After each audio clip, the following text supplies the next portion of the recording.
Assalamualaikum everyone! How are you? Dahil malamig dito at umuulan, kailangan natin ng comfort food.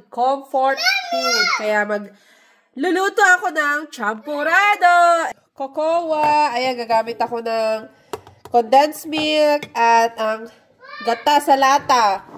Malagkit at big sugar. Ayan na muna ako. Wala ko nitong isang palm sugar. Ang gata na nasa lata. Ganito oh. Wala pang ano.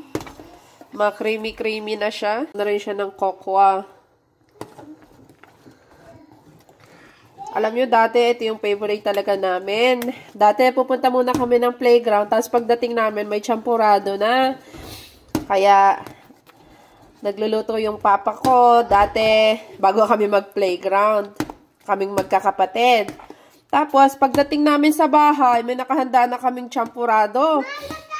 Pipila na lang talaga kami. O, diba? Memories ng champurrado. Isang latang condensed milk. Ayan. Yung simpleng champurrado lang dati. Ang saya-saya na namin magkakapatid. Tapos, paunahan kami talagang maubos kasi yung ulit pa kami ng champurrado. Ayun yung mga nakakamiss talaga ng mga bata pa tayo, di ba? Malapit ng maluto. Ayan. Paborito rin to ng aking anak na si Anzalna. Paborito niya to. Brown sugar. Mga ilang ano lang, hindi masyadong madami. Ako ng isang latang gata. Kasi mas magata sa champurrado, mas masarap. Ayan. Yung ano, champurrado. Ayan si Nana, nire-ready na naman yung kanyang plato, oh. Kasi paborito talaga to ni Nana, eh. Hindi na makantay si Nana. Ayan. And si Shakib.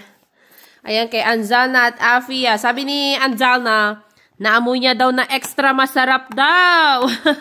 O, diba? O, siya, kain na kami. Let's dig in. Yun lang. Assalamualaikum. Jasakor kairat. Enjoy.